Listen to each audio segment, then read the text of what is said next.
Weri welcome ngwaye ikaze cyane kuri Tunga 250 tuba tugenda tukugezaho ibiganiro bigiye bitandukanye. Nizera kumeze neza cyane kandi Nyagasana akomeze kuguha ubuzima buzira umuze uri mu bice bitandukanye by'igihugu, amajyepfo, amajyaruguru, iburasirazuba, irengerazuba ndetse n'umujyi wa Kigali. Asaroti sana ndabasuhuje. Nizera ko tugiye kubana, tugiye kugaruka kuri iyi nkuru. Inkuru yagiye ivugwa ahantu hose yagiye hatandukanye, aba hano mu Rwanda ndetse no hanze y'u Rwanda. Uyu musore nava ko numwe mu basore bari gutwika bwa yamvugo y'iki gihe kubera ko ari gukora indirimbo zigakundwa cyane. Ibi ngibi ubundi kugira ngo uzamenye ko umuhanzi ari gukora indirimbo zigakundwa ubibonera n'ubundi kuri YouTube ndetse n'andi ma platform agiye atandukanye ashyirwaho umuziki. Anga rero uzabibona bitewe na comment cyangwa se commentaire abantu baba bagiye bashyira kuri iyo ndirimbo, abantu bamaze kureba iyo ndirimbo, like zashya zagiye zikorwa. Rero ibi ngibi nibyo bizaguhamiriza ko umuhanzi wawe ari gukora ibintu bikunzwe n'abantu kandi bibafitiye n'akamaro cyane, ko muri comment bazaba bagiye bagaragaza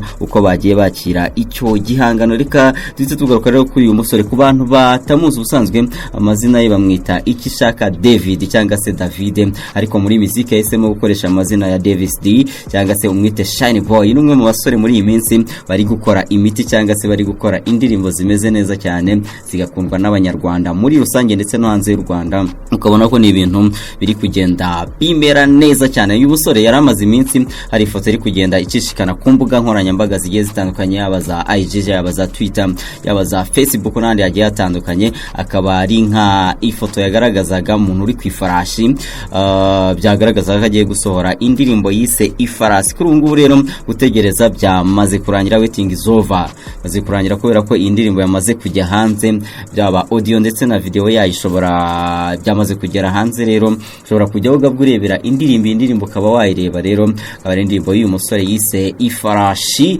indirimbo abana bagenda akangurira abakobwa bagiye batandukanye ba hano mu Rwanda b'ibyamamare kwicara ku ifarashi, akaba umunyenga akabumvisha uko bimeze. Ndaza kuba kubwira abo bakobwa rero yagize gute yemereye kuba yawo umunyenga ku ifarashi ye DVCD. Indirimbo rero yamaze kujya hanze, indirimbo no musore David n'umuntu ukora injyana ya Afrobeat.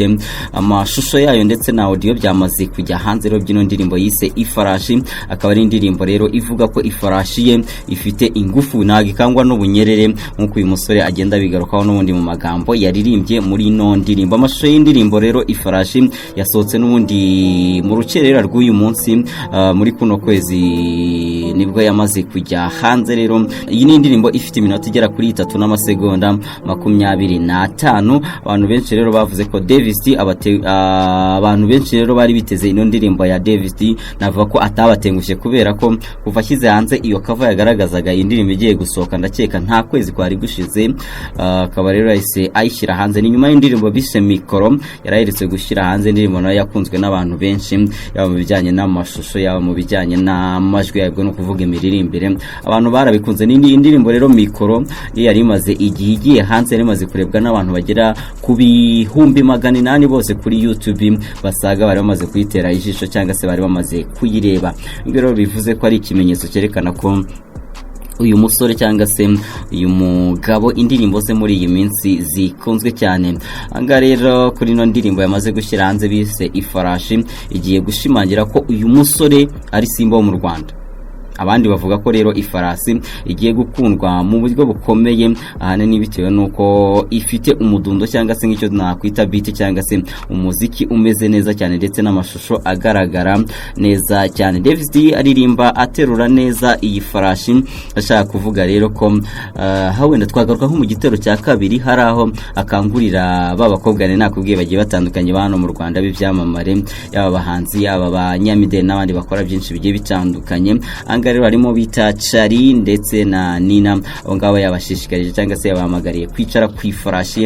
Ubita Jory, ubita Mimi, Kate Shadi, Shadi cyangwa se ubwo ni Sharia, akaba yabashishikarije rero kwicara ku ifarashi kuko itakangwa n'ubunyere cyangwa se itajya igwa, ati ifarashi yanjye ntago igigwa. Abo bose rero yabaheka n'ubundi ibintu bikagenda neza cyane. Harimo aririmba agira ati rero guma ku ifarashi mukubite kiboko wiyitinya, yicareho ifarashi yicareho maze wiyumvire umunyenga. Uyu musore yasohoye iyi ndirimbo mu gihe yari amaze iminsi ateguje abakunzi alubumu ye ya mbere yise Afrokira. Ingi rero ni nyuma y'imyaka igera kuri 6 n'ubundi akora umuziki yagiye akoramo n'ubundi indirimbo nyinshi zigiye zitandukanye. Indirimbo mu buryo bw'amajwi yakozwe no bita Nesim, hanyuma kubijyanye n'amashusho cyangwa se video yatunganijwe na Bagenzi Bernard nawe ukunze kumukorera n'ubundi bijyanye n'amashusho, ndetse akaba n'umuyobozi wa label abarizwamo ya Incredible Music. Uyu muhanzi David rero ni ubarizwa n'ubundi muri iriya label ya Incredible, ndetse no bita Kevin Kare aba rero bari kubarizwa muri iriya label ya Bagenzi Bernard izwi nka Incredible Music. Anga rero iyi ndirimbo isohotse nyuma y'izindi ndirimbo nyinshi yagiye akora zigakundwa, zimwe bita Sweet Love, yo bita Hennessy, yo bita Irekure, Go Down n'izindi. Inshyashya yari iri hanze riri kurikiwe n'iyi akaba ariyo bise Micro. Nizera ko muzagenda munogerwa n'ino ndirimbo y'uno musore aba yagize gutya agashyiramo ubushake n'ingufu ze zose akagira gute akayishyira hanze kugira ngo muyikunde kandi ibashimishe. Komeza ubane natwe rero kuri channel ya Tunga Magana 250 tugenda tukugezaho byinshi bigiye bitandukanye. Dufite amakuru y'ibyamamare n'abastari, abanyempano bagiye batandukanye, yaba muri sinema, yaba muri muzika n'ahandi hose, ndetse tugira gutya tuba dufite n'ibyegeranyo tuba twagukoreye ku bantu rimwe na rimwe ugira gutya ukanadusaba ukatuganiza ukatubwira ati nshaka ko muzankorera icyegeranyo kuri runaka. Ushobora kubishyira muri comment cyangwa se kuba afite email yanjye mukaba mwanyandikira, ngase WhatsApp yanjye na IG hose ushobora kuba wanyandikira rero uciye kuri Twitter Tunga Magana 250, hanyuma Instagram ni Tunga Magana 250, kuri Facebook ushobora kunyandikira unyuze kuri Munene Peter Tunga. Aho ngaho hose ubutumwa nshobora kububona tukiganira byinshi bigiye bitandukanye, yaba ari bijyanye n'akazi, ariko none ntago twajyanze akazi, tuzaganira iby'akazi gusa. Hanyuma komeza ubane nanjye rero kuri Tunga Magana 250. Weekend komeza kunogera.